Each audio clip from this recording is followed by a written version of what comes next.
सम्माननीय अध्यक्ष महोदय, सबभन्दा पहिला त नेपालको संविधान बमोजिम बन्न बाँकी कानुनहरूको विस्तृत अध्ययन र विश्लेषण गरी संविधान अनुसार बन्न बाँकी कानुनहरूको अध्ययन प्रतिवेदन 2080 तयार गर्नुहुने विधायन व्यवस्थापन समितिका मान्य सभापति तथा मान्य सदस्यहरूलाई हार्दिक धन्यवाद व्यक्त गर्न चाहन्छु र आज यसै सन्दर्भमा 10 जना मान्य सदस्यहरूले आफ्ना धारणाहरू र सरकारलाई सुझाव र टिप्पणीहरू राख्नु भएको छ। आज मैले प्रत्यक्ष तपाईहरुको कुरा सुन्ने अवसर पनि प्राप्त गरे। आजका सबै वक्ता मान्य सदस्यहरूलाई पनि म विशेष धन्यवाद भन्न चाहन्छु। नेपालको संविधान जारी भएको 8 वर्ष व्यतीत भइसक्दा पनि कतिपय विषयमा संविधान बमोजिम कानुन बन्न नसकेको यथार्थ हाम्रा सामु रहेको छ। यस सन्दर्भमा विधान व्यवस्थापन समितिले गरेको अध्ययन र सोको आधारमा सुझाव तथा सिफारिस समावेश गरी छलफलका निम्ति प्रस्तुत गरेको यो प्रतिवेदनले कानुन निर्माणका लागि नेपाल सरकारलाई महत्त्वपूर्ण मार्गदर्शन गरेको मैले महसुस गरेको छु। अध्यक्ष महोदय, संघीय लोकतान्त्रिक गणतन्त्रात्मक शासन व्यवस्था अंगीकार गरेको नेपालको संविधान जारी भएसँगै विभिन्न विषयमा यथाशीघ्र कानुन निर्माण हुनुपर्ने हो नै।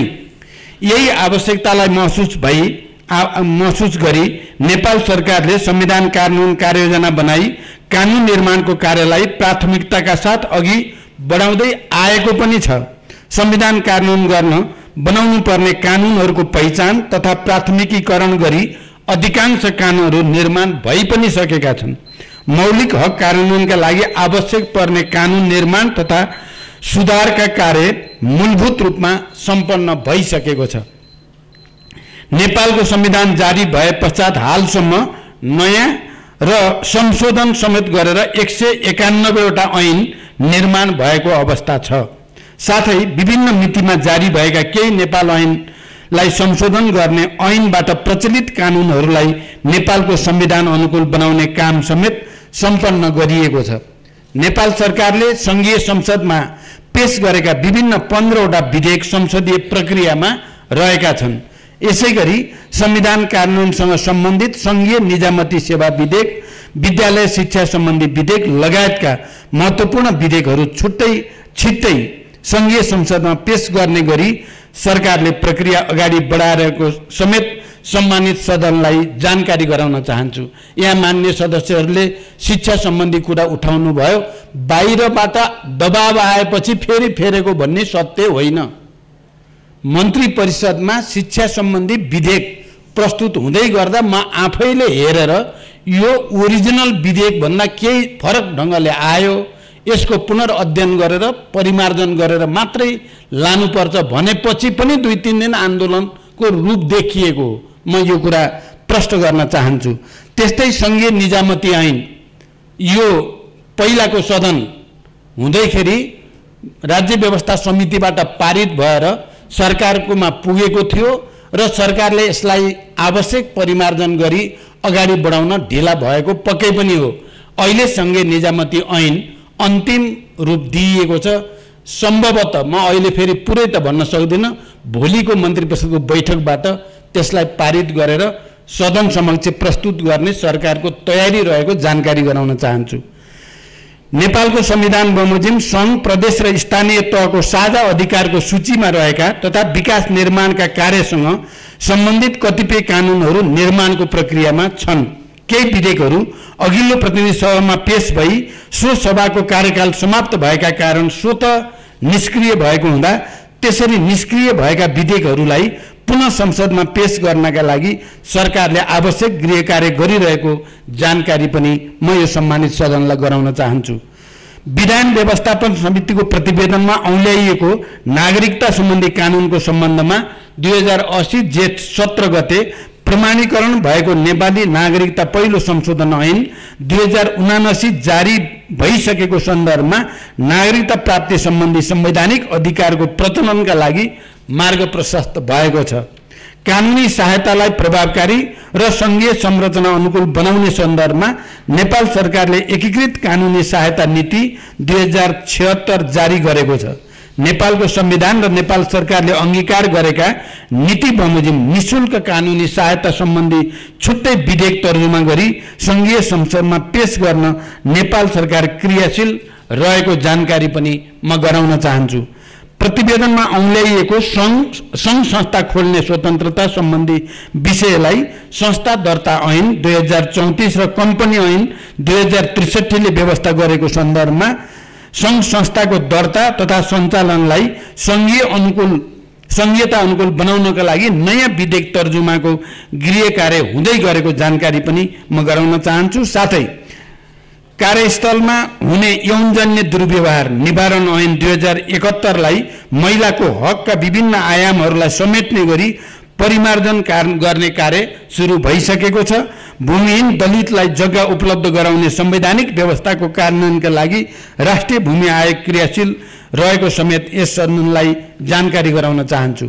सञ्चार सम्बन्धी हकको प्रचलनका सन्दर्भमा मिडिया काउन्सिल, आम सञ्चार माध्यम सम्बन्धी सूचना प्रविधि विधेयकहरू तयारीको क्रममा रहेको र अनलाइन सञ्चार माध्यमहरूको दर्ता र नियमन सम्बन्धी विषय केही नेपाल ऐनलाई संशोधन गर्न बनेको विधेयकमा समावेश भएकोमा सो विधेयक संसदीय प्रक्रियामा रहेको जानकारी पनि म गराउन चाहन्छु।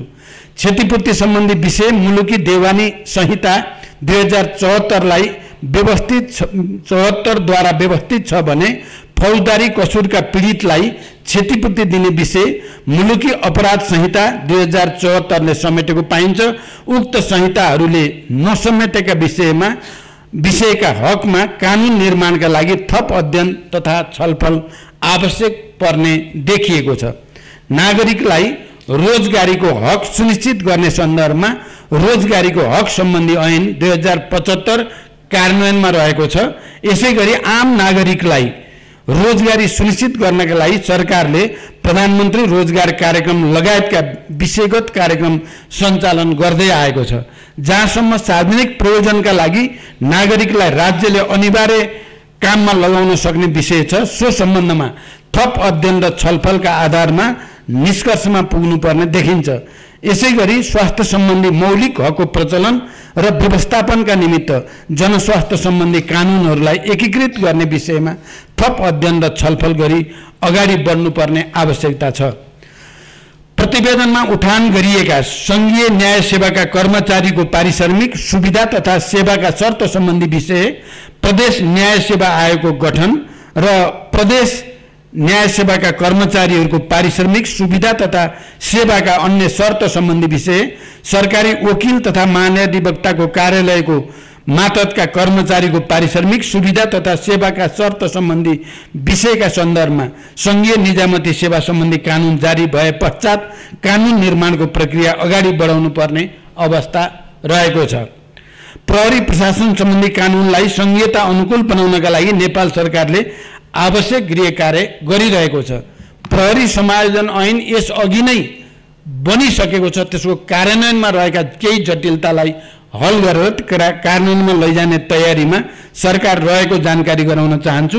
यसैगरी विश्वविद्यालय र स्वास्थ्य विज्ञान प्रतिष्ठान सम्बन्धी छाता कानुन निर्माण गर्ने विषय, जग्गा प्राप्ति सम्बन्धी विषय लगायतका कतिपय विषयमा विधेयक तयार गर्नेतर्फ आवश्यक कार्य सुरु भइसकेको कुरा पनि म यस सम्मानित सदनलाई जानकारी गराउन चाहन्छु। कर सम्बन्धी कानुनहरू एकीकृत गर्ने विषयको सम्बन्धमा नेपाल सरकारले आवश्यक गृह कार्य प्रारम्भ गरिसकेको जानकारी समेत सदन समक्ष गराउन चाहन्छु। प्रतिवेदनमा शपथ सम्बन्धी कानुनी व्यवस्थाको आवश्यकता औल्याइएको सन्दर्भमा शपथ सम्बन्धी ऐन 2079 ले सार्वजनिक पद धारण गर्ने प्रत्येक व्यक्तिको पद तथा गोपनीयताको शपथलाई व्यवस्थित गरिसकेको जानकारी गराउँदछु। प्रतिवेदनमा औल्याइएको राष्ट्रपतिको कार्य सम्पादनलाई थप स्पष्ट गर्ने विषय, महाभियोग सम्बन्धी विषय, संघीय संसदसँग सम्बन्धित विषय, राष्ट्रपतिबाट विधेयक प्रमाणीकरण सम्बन्धी विषय, अदालतको अवहेलनामा कारबाही चलाउने विषय, जनमत संग्रह सम्बन्धी विषयमा कानुन निर्माण गर्ने सन्दर्भमा थप अध्ययन, समन्वय र छलफल मार्फत टुङ्गोमा पुग्नुपर्ने देखिएको छ। साथै अदालत र न्याय प्रशासन सम्बन्धी विषयमा सर्वोच्च अदालतसँग परामर्श गरी आवश्यक कानुन निर्माणको प्रक्रिया अगाडि बढाउनु पर्ने आवश्यकता पनि रहेको छ। सम्माननीय अध्यक्ष महोदय, देशमा लोकतान्त्रिक गणतन्त्रलाई संस्थागत गरी विधिको शासन कायम गर्न आवश्यक पर्ने कानुनी संरचनाहरू निर्माणमा सरकार क्रियाशीलता रहेको छ।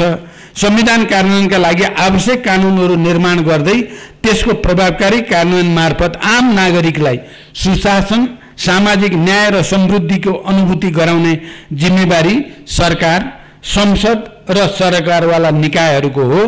यसका लागि नेपालको संविधान बमोजिम बन्न बाँकी कानुन निर्माण गर्न नेपाल सरकार प्रतिबद्ध र क्रियाशील रहेको जानकारी गराउँदै विधायन व्यवस्थापन समितिले प्रस्तुत गरेको प्रतिवेदन, सो प्रतिवेदन उपरको छलफलमा भाग लिनुहुने माननीय सदस्यहरूलाई पुनः हार्दिक धन्यवाद दिन चाहन्छु र यसले सरकारलाई संविधान अनुसार कानुन निर्माण गर्ने प्रक्रियामा नयाँ शक्ति प्रदान गरेको मैले महसुस गरेको छु। यति भन्दै म बिदा हुन्छु। धन्यवाद। अभिवादन। सत्य, तथ्य, निष्पक्ष अनि खोजमूलक समाचारको साथमा एभरेस्ट न्यूज।